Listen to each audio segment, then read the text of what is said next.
grateful this morning that we get an opportunity to seek God. We don't know what the day has in store for us. We've planned some things, but we don't know what God has in store for us, or we don't know what is in store for us today, let alone tomorrow. And so prayer gives us a sense of security. Those of you who are a little older, you may remember the Peanuts comic strip, right? You may remember that. And Linus always had his blanket. That was his security, right? Wherever he went, whether he was playing baseball, kickball, in school, wherever Linus was or whatever Linus was doing, Linus had his blanket. Guess what? Prayer is our blanket. Whatever we're doing, wherever we go, we have a security measure in place, and that is prayer. And so listen, you don't have to have fancy words. You don't have to be the most articulate. All you have to do is be able to open up your mouth and speak the truth that you believe that the Lord has given you. To be able to ask openly, believing that our God will hear you. And I honestly believe that our God will respond. As a matter of fact, the Bible suggests to us that God hears our prayers, that he responds to the prayers of the righteous. The Bible tells us that if we cry aloud, God indeed will respond. And so there's something about connecting with our God. Can you imagine that we get an opportunity to connect with the creator of the universe?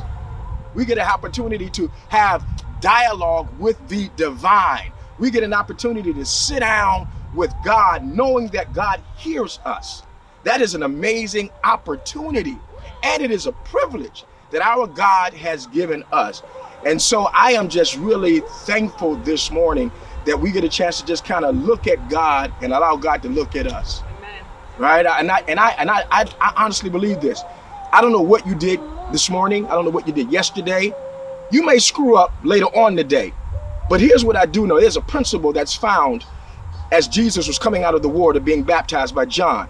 Before he performed any miracle, before he did anything, before he died on the cross, his father said, "You are my son in whom I am well pleased," or whom I love, or whom I have favor on. Before he did anything, God had already said, regardless of what you do or don't do, you're already mine. That's good news for some of us this morning, because we're trying to structure our relationship with God on our works. And can I suggest to you this morning that ain't good enough? There's nothing that you will ever do that will really be good enough for God. The only thing that God asks of us is worship. To acknowledge God's worth. That's what worship is. To acknowledge God's worth. And when we do that, God is pleased. And so stop trying to please everybody. Be you. God made you exactly the way that he desired to make you. You are you for a reason. Bask in that. Enjoy that. Enjoy that moment. Listen, I'm going to get on out of your way, but I have a few things that I want to say. I'm excited about this tonight. Tonight. I got the revelation that night, but I'm excited about this this morning. What I believe the Lord has for us this morning. And so listen, if you have your Bibles, we're going to be taking a look at Deuteronomy, the first chapter, and we're just going to look at the second verse. Deuteronomy 1, the first chapter and the second verse. It seems obscure. It's probably one that if you've spent any time in church, if you've been to Bible study for just a little bit, you have seen this passage. And so I want you to get that out. Can I just read it for you? And we'll read it again for extra emphasis, but let me read it for you. Shout out to my man Sekou on the camera this morning, doing what he do. Deuteronomy 1. Say Deuteronomy 1. Deuteronomy 1, verse 2. Deuteronomy 1, verse 2. All right, I want to make sure I had the right verse. Deuteronomy 1, verse 2. As a matter of fact, let me just go ahead and read verse 1. I'll read verse 1 and verse 2. These are the words that Moses spoke to all the people of Israel while they were in the wilderness east of the Jordan River. They were camped in the Jordan Valley near Sup, between Paran on one side and Tophel, Laban, Hazeroth, and Zahabib on the other. Normally it takes only 11 days. Somebody say 11 days. 11 days to travel from Mount Sinai to Kadesh Barnea, going by the way of Mount Seir. But 40 years after the Israelites, somebody say 40 years. 40 years after the Israelites left Egypt on the first day of the 11th month, Moses addressed the people of Israel. 40 years, 11 days. I'm gonna ask a question by starting off. Good morning, Sister Kim. Good morning. Good morning, Sister Teresa. Have you ever felt lost, but you knew where you were? We can be lost in places that are familiar and even comfortable. If we are not paying attention, we can wander in places way too long. There is nothing worse than going in circles trying to get to a destination. It is beyond frustrating, Sekou, especially when you're with a group of people. You ever been lost with a group of people? That is one of the most frustrating things in the world, to be lost with a group of people. It's one thing to be lost by yourself, something altogether different to be lost with a group of people. Everybody has an answer on which way we should be going. Everybody has the answer on what's the right way to travel. The feeling of being spiritually lost comes upon us when we have lost sight of our direction, when we have lost sight of our truth, when you and I compromise and conform to ideas and practices, we lose touch with our own essential essence. When we conform to ideas and practices that are outside of who God made us, we lose who we are at the core of our being. Every time we ignore, Sister Angela, our own soul and make choices, Sister Marquise, around what contradicts our spirit and our soul, the more we drift from our true purpose. Every time we go against who God has already said we are, what we're supposed to be doing, and where we're supposed to be going, we begin to drift from our true purpose. I have thought about this. Really thought about this. Wandering has nothing to do with age. I needed somebody to hear that. Wandering has nothing to do with age. Both children and adults can get lost. You can be saved or unsaved and still get lost. No one is exempt from being or becoming lost. Sometimes it feels like we are the only ones in the world that are wandering. Can I remind you though, Friends of the Distinction, some of y'all who got a little age on you may know this, Friends of the Distinction sang a little song that says, "You got me going in circles. Round and round and round we go." Somebody might be thinking, I knew that feeling, or I'm having that experience now of going in circles. Can I tell you though, Sister Marquise, you ain't the first one. Yeah. They had spiritual wanderers, Lady D, from the Bible. There were spiritual wanderers that existed in the Bible. As a matter of fact, I found some. Sometimes it's good to know you ain't the only one. It isn't just you and your family. It isn't just you and your community. It isn't just you and your significant other. Sometimes it's good to know that you're not the only one going through. It may not make you feel a little better, but it is good to know that this is not just you. Moses was prone to wandering. Moses was given the assignment to lead. But before Moses accepted his assignment, Moses wandered out to where his Hebrew brothers and sisters were hanging out, working. He saw something he didn't like, and he took a brother out. And as a consequence, he had to flee. And so Moses was wandering around Mount Sinai for a few years. He stumbled upon a young lady and her family, and Moses had just started wandering and hanging out on the backside of a mountain. He met God in a unique place. Come on, some of y'all know the burning bush story, right? Y'all know the burning bush. He met God at a burning bush. God gave him his assignment to lead his people out of physical slavery and to a place that they affectionately called the Promised Land. The first part of that journey was quite adventurous. You know about the first part of that journey. Went back, he got him, They crossed the Red Sea. He raised his hands and the water parted, and what an amazing story. But the second part was spent wandering and going in circles for 40 years to a place that only took 11 days by foot. Back up, let me give you that one more time. They spent 40 years in a place that only took 11 days to get to. It took them, catch this, Sekou, I did my math, 14,600 days to get to a place that only took 11. Wow. 14,000 days of travel when they could have got there in 11 days. Can you imagine being so close, yet so far away? You can see it, but you can't touch it. You can smell it, but you can't taste it. That can, let me just be honest, that can make me or anyone go insane. We are not fun to be around when we are engaging in experiences like that. They complained, we complained. They murmured, we murmured. They gossiped, we gossiped. They continuously took out their frustrations on one another. We take out our frustrations on one another. They constantly lived in regret. We constantly live in regret. Listen. Ooh, this is getting good to me. I get it. In the problems and pressures of life, they get real.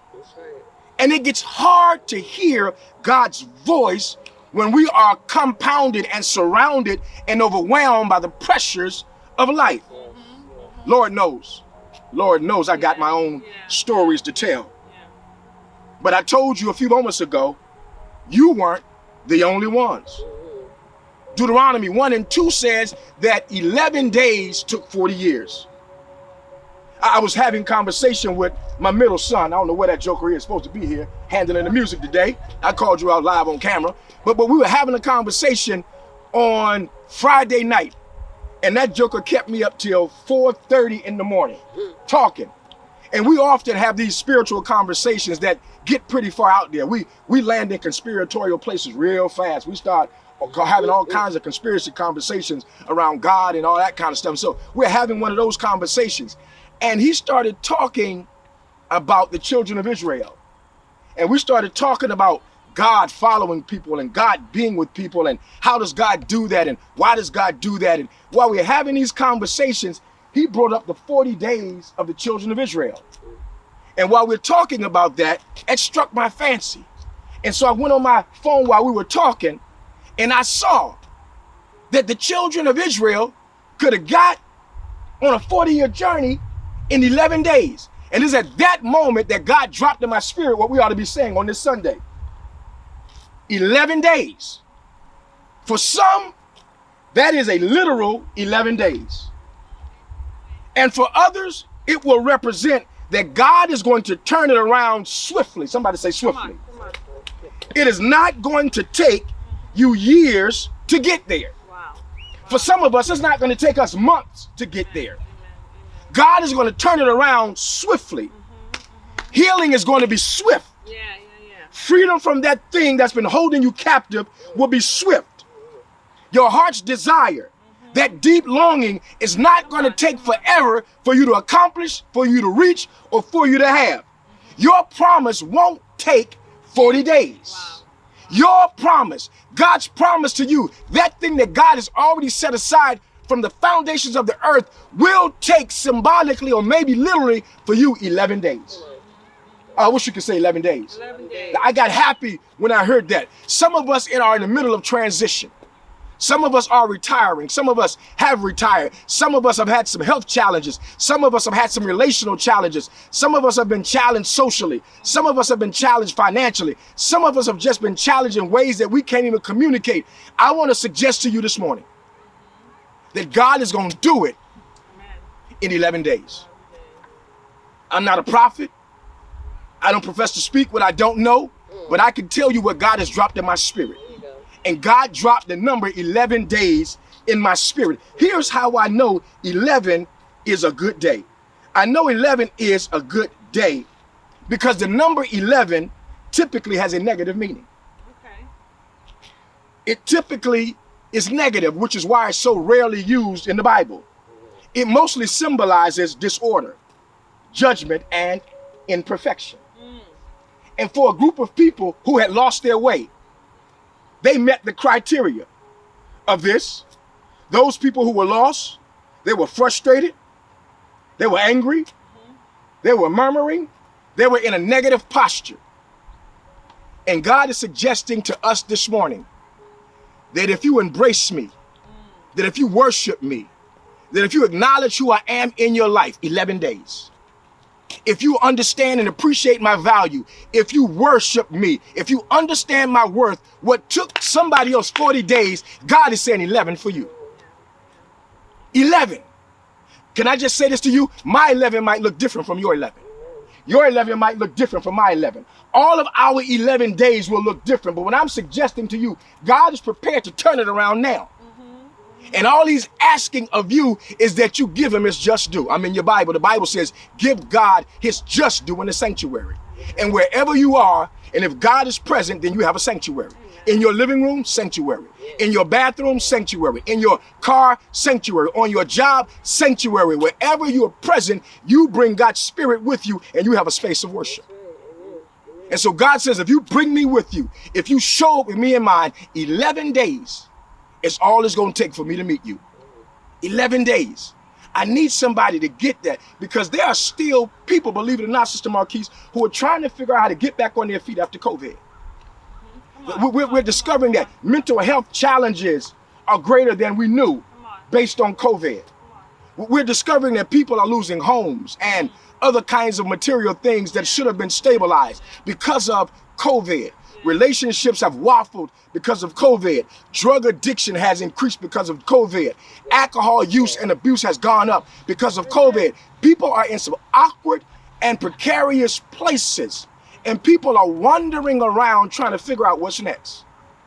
And I want to say to somebody this morning who may have lost your way, you may have gotten out of touch with God, you may have broken fellowship with God. I want to be able to say to you this morning that if you settle your spirit, still and quiet your soul, God will speak. God is not forsaken his people. I have never seen the righteous forsaken or God's seed begging for bread. If you're faithful, God is showing up. If you're faithful, God will meet you. And I want this, can I just pause parenthetically and let that rest in your spirit? Because I'm feeling right now that somebody is in a very tough place and you don't know which way to turn. As a matter of fact, if you're being real, you've contemplated ending it all. You've contemplated making some irrational decisions based on where you are because you don't see any way out.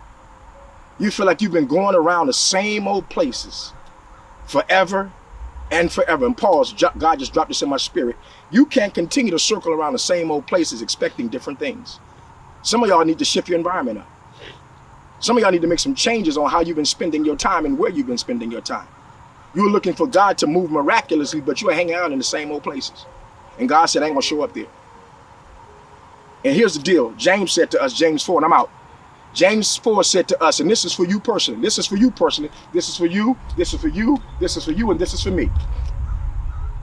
All of us have our own unique relationship with God. The same God, but all of us have our own unique relationship with the same God. And James 1:4, or 4:1, says this: that he who knows what to do and does not do it, to him, let me add her, because the Bible was written in patriarchal language. Women weren't highly viewed. So let me add her. To him or to her who knows what to do and does not do it, to them it is sin. So I ask you the question, what is it that God is asking you to do and you have not done it, Sister Kim? What does God ask you to do, Sister Angela, that you have not done? What is it that God, Lady D, has asked you to do that you aren't doing? Whatever that thing is specific and unique to your relationship with God that you haven't acted on, to you, it is sin. So some of us can cut our journey in half if we just act on what God has dropped in our spirit. If we just stand still, we'll see the salvation of the Lord in our lives. But we have to be willing to respond to the voice. And can I just suggest to you, sometimes God will drop stuff in your spirit that don't line up with where you are. You can be in the hood thinking about $1 million house. I'm just using material things as an example. Don't get tripped up on that. You can be riding in a hoopty thinking about a Lexus. God may drop something in your spirit that don't line up with what you're driving or where you live. God may drop something in your spirit that don't have anything to do with your current environment. Can I suggest to you, if it's dropped in your spirit, pay attention to it? Because God is probably speaking in a way that he wants you to respond. 11 days. Somebody say 11 days. 11 days. Oh, that sounds good to my spirit. 11 days. 1 + 1. We said it yesterday. What's the yen days number? 22? What did you say it was? Double threat. 1 and 1 equals 2. God created everything what? On the first day, right? God created us on the 6th day, right? There's something that happens when God creates. There's something that happens when God creates. And God is saying, 11. I want you to connect with my creation. Because at the beginning of all of this, Sister Angela, Amari, God says, what I made was, anybody know what God said? What I made was good. Every time that God created something, say cool, he said that it was good. And I need somebody to know that God has good things in store for you. God says to us, if a parent who can be jacked up, and if you heard our Bible study on Wednesday, you know we talked about the jacked up family. If God and our jacked up families, and while jacked up families, let's use my family, I'll be transparent, and we ain't no perfect family, but if God has used our family to be a blessing to our kids, said, if your son asks for, or your child or daughter asks for bread, will you give them a stone?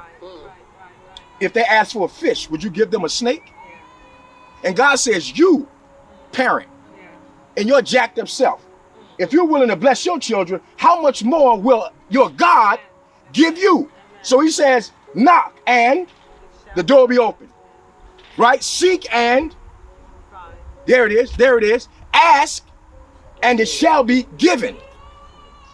And so I want to say to you this morning, stop wandering and just ask. Stop trying to figure it out and bring God into the equation. Stop trying to do this on your own and allow the God who created you to create the scenario that's ultimately going to platform you to your blessing. Stop spending, Amari. We talked about it. 40 days. 40 days. 11 days, Amari. God will turn it around. Taz, 11 days, God will turn it around. If we stop wandering. If we stop wandering, God will turn it around. We get an opportunity to watch other people's mistakes so that ours can be corrected. Sometimes I don't have to touch the fire in order to know that it's hot. I've seen you burn your hand, so I'm not going to burn mine. The lesson that we learned from the children of Israel as they wandered for 40 days is this. That ain't got to be our story. We've learned that don't have to be our story. We don't have to wander for 40 days. I watched their lives. I'm not going to allow 40 days, 14,600 days to get in the way of what God can do in 11. So I'm cutting that out of the way. So make some changes if you have to. Cut some people out of your life if you have to. Move to a different place if you have to. Make whatever adjustment you need to make in order to position yourself to hear from God in ways that God will open up the heavens for you. Oh God, I feel good this morning. I feel good this morning. I'm about to cut this thing off because I feel good this morning. I know there's some stuff for me, Sister Teresa, that God is waiting on me. God is saying to me, Wes, stop wandering. Wes, stop being scared. Wes, get out of your own way. Wes, you tripping. Wes, I ain't never say that. Wes, why you putting words in my, this God talking to me. Wes, why you putting words in my mouth? Stop painting these elaborate pictures. You know it ain't true. You operating in your fear. Stop. You taking 40 days to do what I'm already ready to do. I'm ready to bless you. I'm ready to open up the door, but you playing. You scared. Somebody said, stop being scared. God is waiting on you this morning. Here's what I want to do. I want to ask Lady D to come in and bless us in prayer, whatever else you're going to do, to bless us in prayer this morning. I want us to seek God. I want us to enter into a posture of prayer and worship this morning. I want us to stand still and sit still for just a moment and embrace the reality of a big God. I want us to worship for just a few moments. And we often think of worship as music. We clapping our hands and we speaking in tongues. And I'm down with that. Let me just be clear. I'm all right with that. But worship is so much bigger than that. Worship is about, from the Hebrew and the Greek translation, it is about acknowledging the worth or the worthness of God. It is acknowledging the glory, the weight of God. And sometimes we don't realize how heavy God is. It's a big God. He bedecked the heavens and the stars and made all that is. That's a weighted God. That's a heavy God. That's a big being. And we can worship God without music. How many of you ever, your radio went out, your Bluetooth went out, and you had a moment in your car? Can I just tell you, Lady D, I'm about to ask you to come on up. I had one of those moments a few days ago. And sometimes when you stop at a light, you see people looking at you. I got to go like this because I'm crying. And my glasses are all dotted up. And so I got to wipe my glasses with my shirt because I'm just crying, just thinking about just how good God is. And sometimes I think about how good God is in juxtaposition to how much I've messed up. And when I think about how much I've messed up, the errors that I've made, and yet God continues to be gracious with me, sometimes it's overwhelming. Oh, God. What did we listen to this morning, Dean? I'm trying to wrap this up. What did we listen to this morning? Leandria Johnson and Deliver Me. I can't hear that song without crying. Every time I hear that song, whether I'm in my car, whether I'm by myself, whether I'm with other people. Lady D happened to be in the bathroom this morning, so she didn't see it. I'm laying in the bed and the tears are just coming. Because I think about how God delivered me. How God. People wander for 40 days. I probably wandered for 60 years. I probably wandered, however old I am, I probably have been wandering most of my life. And yet in my wandering, God has been gracious. God has been forgiving. God has been loving. God has been merciful. Do you know the things that I do deserve that God didn't give to me? Children of Israel talked about 40 years. I'm older than 40. I know how many years I screwed up. And so when I think about God's hand on my life and how God has delivered, Paul's parenthetically, think about what God has done for you in your life. Think about the ways that God has made for you. Think about some of the blessings that you received that you really didn't deserve. Think about the doors that God opened up for you that you weren't qualified for. Think about your resume juxtaposed to somebody else's. Just think about how good God has been in spite of our own stuff. So when I think about God and just how big God is, I can't help but attach myself to the word deliverance. He delivered me from my own stuff. And he is delivering me, Brother A, from my insecurities. He's delivering me from my fear. He's delivering me from my self-doubt. He's delivering me from thinking that I'm not good enough or that I don't measure up. He's delivering me. Even in working on a doctorate degree, I'm still questioning my own value. I'm being transparent and vulnerable now. So for those of you who are laced with degrees and you got fancy houses and you got a little bread in the bank, I ain't tripping off that because all of us got some stuff that we come to the table with. So I ain't moved by your externals. This business that we in is a heart business. And I'm saying sometimes we're going around in circles because of our own insecurity. And I want us to sit still this morning for just a few moments, and I want us to just worship God together. I want us to just sit still and allow God to speak to us in a unique and profound way, in a way that God hears your voice. He spoke, and they said people from different languages heard God in their own voice and in their own tongue. When we settle our spirit and we open up ourselves to hear God, God will speak to us in a way that's only for us. How do you hear God? It's your way. Amen. How I hear God is my way. But here's what I do know. We all potentially can hear God if we're willing to posture ourselves in worship. And so I'm grateful this morning, man, to be able to do that. So I ask Lady D, if she will come, man, and just help further us in worship. Allow us to hear God, whether that's through song or chant or prayer and prayer. We got to pray and all of that. Then I want to come back and close us out.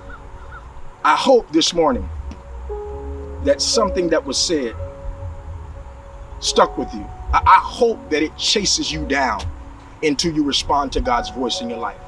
As a matter of fact, I am praying that the remainder of the day and week will be uncomfortable for you until you respond to God's calling.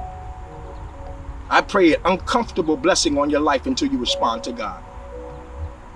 I'm praying that your spirit won't be settled until you respond to God's voice. Hate me or love me. That's my prayer for you. That you will be unsettled until you respond.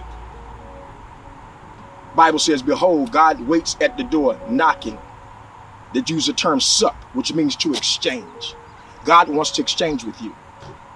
He's waiting for you. Let's worship. Can y'all do me a favor? Can y'all just, we in football season now. Can y'all yell out for me 11 days? 11 days.